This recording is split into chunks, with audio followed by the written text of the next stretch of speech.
Welcome to my tutorial on how to use the Scattergories lesson in your digital interactive notebooks. Let's get started.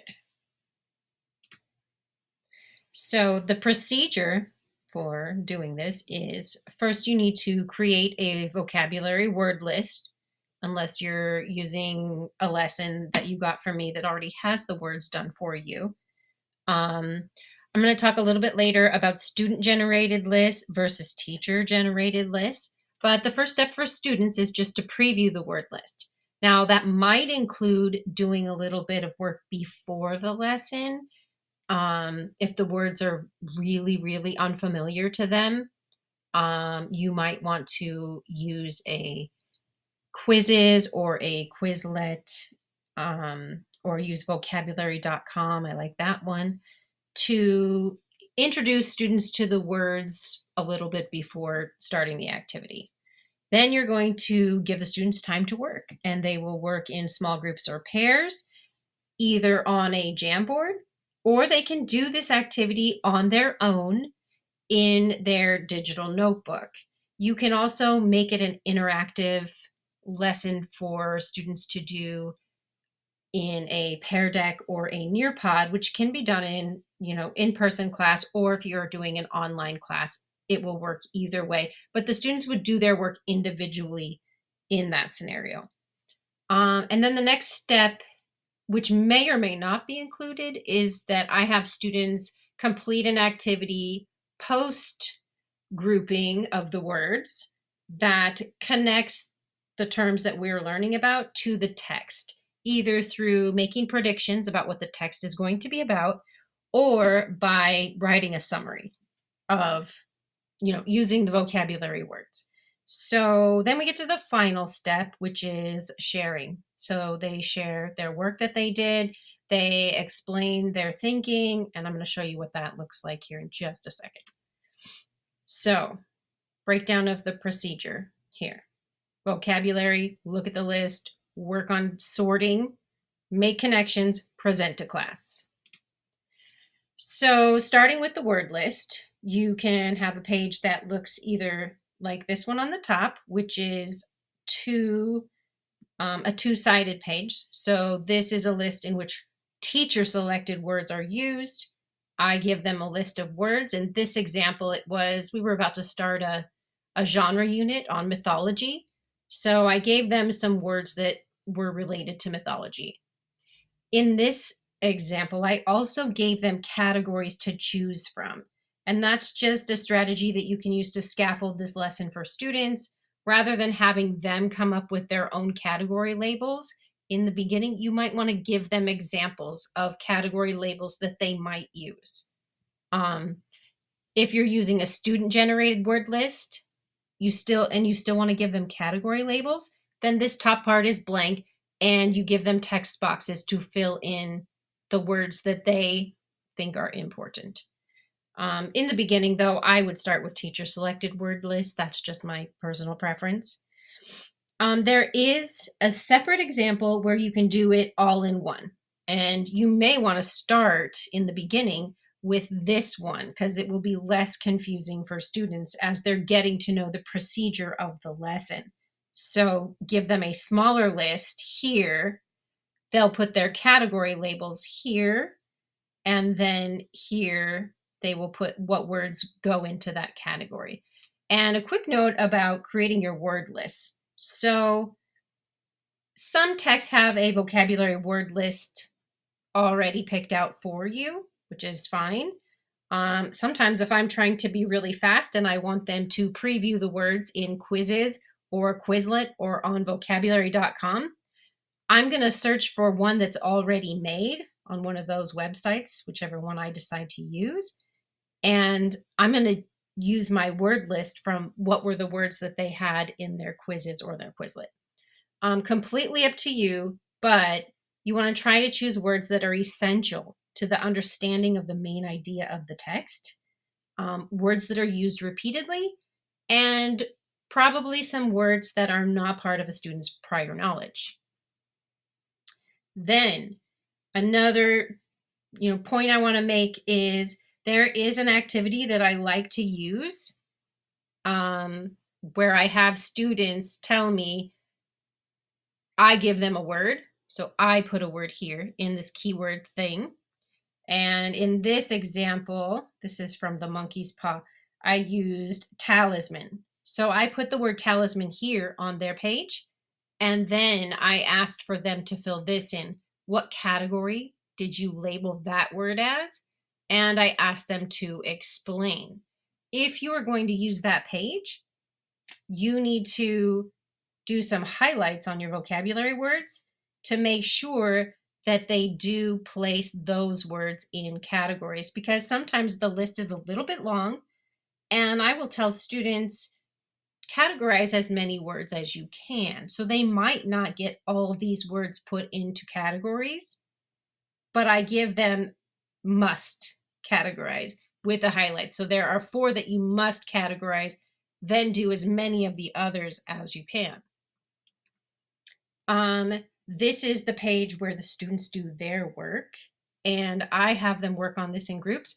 It can be done on an individual student notebook, but I really like to kind of go around the room and listen to them talking about their reasoning for why this word goes with these other words, why they think this category should be up at the top. I just feel like there's more discussion and more learning when they're working in a group and talking about the words. But on their own is fine as well. They will put all the keywords here. They will do 3 category labels. And then in this example, I had them write a prediction. And I'll show you an example of what that looks like. So here's my finished example of mythology. So I chose character, plot, and theme as my labels. And then I put these words in the category that would go with theme. So these words might relate to a theme in a mythology story. These words might relate to the plot. These words might have something to do with a character. Either it's a type of character, or it's a character trait, whatever. There's no right or wrong answers on these at all. The important thing is to go to the part where the students explain their thinking. So here's what the all-in-one page looks like. And then these are the reflection pages that I like to use. So, and you may use one of them, you may use all of them. It just depends on how much time you want to spend on this. But I do generally ask them, what did you label your 3 categories as? And they put a word, category 1, category 2, category 3. I also really like to ask this one. Choose a word from your list that's in a category and another word that's in the same category. Tell me the 2 words and then explain how those 2 words are connected. I really like to see their thinking on that one. This is the one where I do include them writing a prediction. So this is my example prediction from my page that I did on mythology. And I said, I predict that a hero will go on an epic adventure. He will defeat an adversary with the help of allies and a mentor. The trials faced on this quest will reveal the attributes of perseverance, and his resilience will be tested. So that's my example. This is what the student's example looks like. You'll notice that I have highlighted words here. That's because these words are from the Scattergories activity. These are the vocabulary words. I encourage them to use as many as they can in their prediction statement about the text, because obviously I want them to use those words. And then when I give them this page, I usually put a couple of words here that are keywords and have them try to use those words in their prediction statement. And then I ask them, how many words did you use? So that's what the prediction page looks like. And this is part of connecting those vocabulary words to the text. Now, Sometimes I might, if one of my focuses for the text that we're reading and the lesson that we're doing is about the mood, then I might have them think about all the vocabulary words that you used today and how would you anticipate or how would you describe what you anticipate the mood to be in this text based on the words? Sometimes that's a good activity to use, and sometimes it doesn't go with the text that you're teaching. So it just depends. Another connection to the text page that I may give the students, and I don't give them all three of these. So we don't do a prediction, a summary, a mood, all that. I choose one based on the text that we're reading, which type of activity will go best with this text. For the summary, I have them write down 7 words from their Scattergories word list. Then I have them cross out 2 and narrow it down to 5 words. And they're trying to get down to the most important words, what they think are the most important words on this list. Then they get down to the 3 words. So eliminate 2, get down to 3. And then I want them to write a summary of the text. Now, this obviously is an activity that will come after the reading of the text. So you might do a prediction beforehand and then have them revisit and do a summary as like a wrap up after the text. So they have to write a summary here using the 3 words that they narrowed everything down to. Then after everything is done, if they did, this is an example from my class where they did a prediction. So these are the categories that they labeled. This was a student choice one. So they said adjectives, conflict, and actions. And you'll see they didn't quite get all the words from the list, which is fine. For me, that's fine. And then here is their prediction. And they did this in a group. You can see it was group 1, and we did this in a Jamboard. And you can see that their prediction is down here. I predict the story will be in a futuristic and fantasy setting. There will be dinosaurs that humans have to learn to live with or be annihilated. Maybe the dinosaurs are more advanced than in primeval times. Now, the text that we were doing, you can see up here, was a sound of thunder. That's a pretty awesome prediction, not knowing the story of what you think is going to happen. So I feel like the discussion that is happening with these vocabulary words really gets them thinking about the story. So this is an activity that I love to do. Getting started with this activity. So this is just a tip. You can take it or leave it, but I would not throw a complicated list of words that they're very unfamiliar with at the students the first time they do this activity. This is new to them, the activity itself. So you don't want to give them a new procedure for learning and then also give them a bunch of difficult words that they don't know at the same time. It's an overload, and they need to learn the activity using something that's high interest. You can have students generate the word list themselves. I made a suggestion that you could try to start with, and that is to have small groups of students generate a list of things they like to do on the weekends. So it's a high interest topic. It's not highly academic. And then have them go through the procedure of categorizing and labeling their groups of words.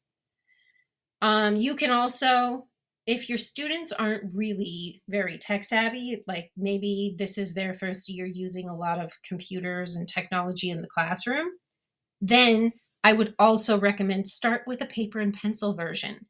I've given them word lists and they cut the words out and move the words around on a table and talk about the words and put them into groups on the table in a paper and pencil version rather than doing adding that technology to it as well, because you're just adding to the frustration that could be occurring And you really want the students to just learn the procedure.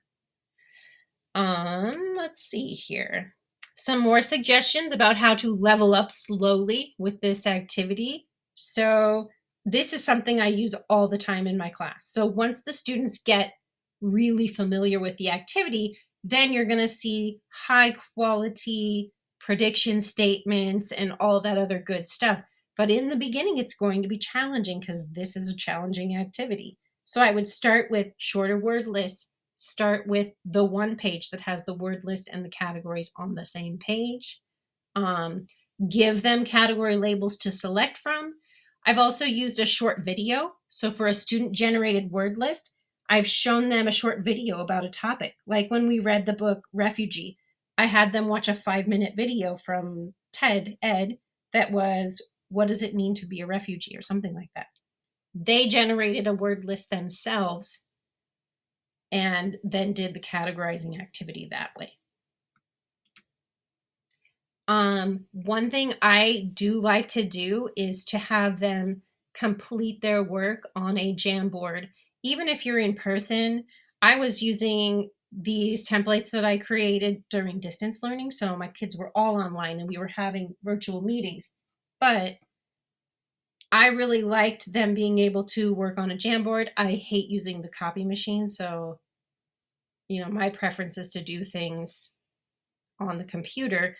But you can also use these templates and add them into a Pear Deck or a Nearpod. I was more of a Nearpod person myself, but Pear Deck equally good. We had Nearpod. I also give them these pages sometimes to do with shorter lists in their digital interactive notebook. So these templates that I've created can be used as an image on the background in a Jamboard. They can be used as an image in your Pear Deck, and you can have the students do the draw it feature and write the words on there. Same thing with Nearpod. Or you can have them do their work in their digital interactive notebook. A couple of other tips that I have here is our school had a focus on UDL, or Universal Design for Learning. So some of the things that I incorporated into this is having students have a choice about how they worked. So when we were doing our online meetings, I gave them this at the beginning of the Jamboard. This is the first frame. And they could put a Post-it note in a box. How do you want to work? Do you want to stay out in the main room because you want to be able to, quickly ask me a question? Do you want to be in a quiet room and work on your own? Do you want to work with a group? So they had some choices in how they did their work. With my class, every class is different, but with my class, 90% of the students were here. They wanted to be in a group doing their work. And the great thing about using Jamboard is that you can see, without going into their room, you can see everyone's frames to see if they're doing their work and if they're on task or not. And if you notice that, hey, this group hasn't really got anything going on their frame, then you can hop into that room and check on them. A couple of kids would choose this. Nobody was ever choosing this one. But regardless, I think it's important for students to have a choice. Then a couple of other things that you might want to add in that I've done if the students are working on their own in their notebook, like in their interactive notebook that I create. This is a part of a page from an interactive notebook. And for this, I gave them a link here to listen to the words. So I read all the words out loud and recorded that. And then they would click on this button and they could hear the words being read aloud. I also gave them, so let's say these words were really unfamiliar. Then I gave them this link here to go and practice. So I think it went to a Quizlet or vocabulary.com. And they could practice learning the words.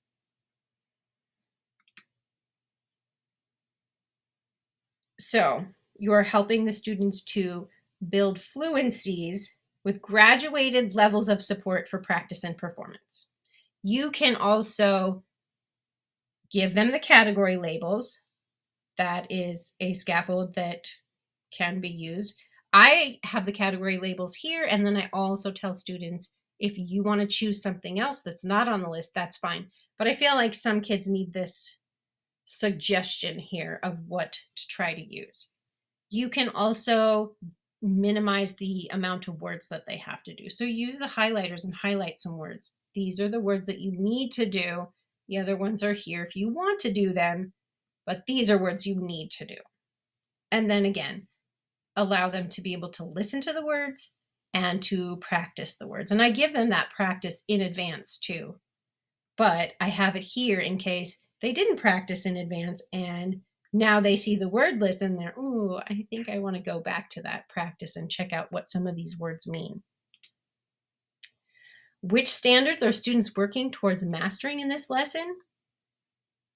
Prepare for and participate effectively in a range of conversations and collaborations with diverse partners, building on other ideas and expressing their own clearly and persuasively.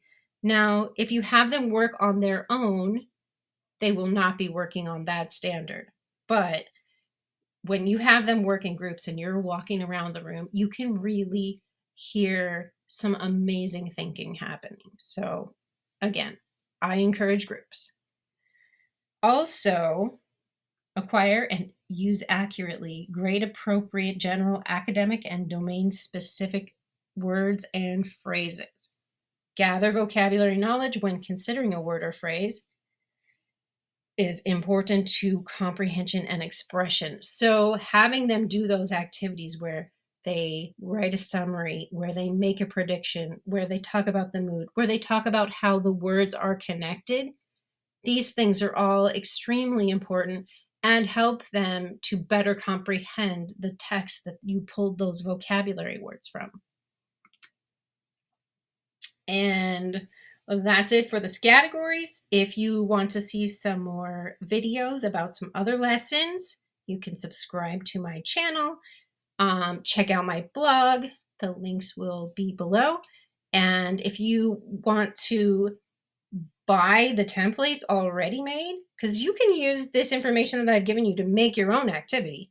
But if you don't have the time or don't want to make your own activity, you can buy pre-made lessons in my Teachers Pay Teachers store. If you have questions or you want to talk about something, you can send me an email. And that's it. Thanks for checking out my video today.